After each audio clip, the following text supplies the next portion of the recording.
Have you ever wondered why the food tastes better when you are hungry? Or why the bed feels softer after a day of hard labor? We live in an age where we have more comfort than any king in history. We have the world in our pockets, food on demand, and roofs over our heads. Yet, look around. Why do so many of us feel so empty? Today I want to tell you the story of a man named Arion. Arion was the envy of his entire kingdom. He had chests filled with gold, silk imported from the finest lands, and a mansion that touched the clouds. But Arion had a secret. It's a secret that kept him awake every single night. Despite having everything, he felt he had absolutely nothing. If you are watching this and you feel stuck, unappreciated, or anxious about the future, don't click away. Because the lesson Arion learned on the edge of a cliff is the exact medicine your soul needs right now. Arion was a merchant, and a brilliant one. He knew the price of everything, but the value of nothing. When the sun rose, he didn't see the beauty of the light. He only complained that the heat would spoil his fruits.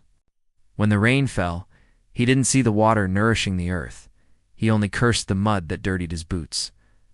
His wife prepared a feast for his birthday, 30 different dishes. Arion sat down, tasted the soup, and slammed his spoon on the table. "Lack salt," he shouted. He ignored the 29 other perfect dishes because of the one small thing that was missing. This was Arion's curse. He was wearing a pair of glasses that filtered out the blessings and magnified the burdens. And because of this, his heart was a barren desert. He was rich in coin, but a beggar in joy. One day, overwhelmed by a sense of misery he couldn't explain, Arion traveled to the edge of the kingdom to find a wise sage known as the Keeper of Joy. He found the sage sitting under a banyan tree, eating a simple crust of dry bread, yet his face was glowing as if he were eating a royal banquet. Arion threw a bag of gold coins at the sage's feet. "I want what you have," Arion demanded. "I have gold, power, and fame. You have nothing but rags. Why are you smiling, and why am I miserable? Teach me the secret." The sage looked at the gold, then at Arion, and laughed softly. "You cannot buy this secret, Arion, because you are carrying a leaking bucket." Arion was confused. "A leaking bucket?" "Yes," the sage said. "Your heart is the bucket. Life pours blessings into it every second. Breath, sight, family, safety. But your bucket has a hole. The hole is your lack of gratitude.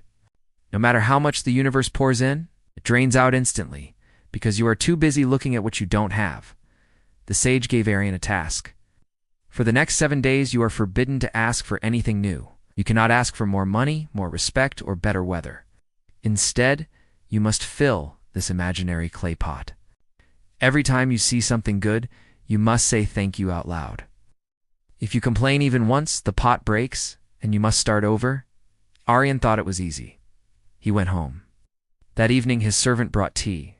It was slightly cold. Arion opened his mouth to shout, but stopped. He remembered the pot. He forced a smile. "Thank you for bringing the tea," he said stiffly. To his surprise, the servant smiled back, a genuine warm smile Arion hadn't seen in years. Arion felt a strange warmth in his chest, a drop of water in the bucket. Day 3 was harder. Storm destroyed one of his shipments. Arion lost 1,000 gold coins. The old Arion would have raged. But he looked at the wreckage, then looked at his crew. They were wet, shivering, but alive. Arion took a deep breath. "Thank you," he whispered against the wind, "that no lives were lost today. Money can be recovered. Life cannot." Suddenly, the loss didn't feel so heavy. The hole in the bucket was beginning to seal. By the 7th day, Arion wasn't forcing the gratitude. He was becoming it. He woke up and thanked his lungs for breathing without him asking. He thanked his legs for carrying him, thanked the challenges for making him stronger. He returned to the sage, not with gold, but with a basket of fresh fruit he had picked himself. "I understand now," Arion said, tears in his eyes.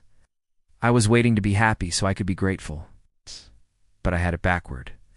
I needed to be grateful first, to be happy." The sage nodded. Gratitude is not a reaction to getting what you want. It is a superpower that turns what you have into enough. My friends, you're all Arion. We chase the next promotion, the next car, the next relationship, thinking that is where happiness hides. But happiness is not a destination. it is a manner of traveling. Science tells us that the brain cannot be in a state of stress and gratitude at the same time.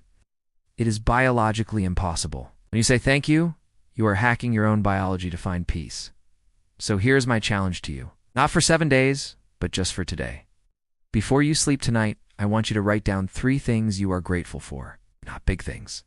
Maybe the smell of coffee, a text from a friend, the fact that you woke up. If you are watching this, you have a device, you have internet, and you have vision. You are already richer than 90% of human history. Don't let your bucket leak anymore. Patch the hole with gratitude and watch how your life overflows.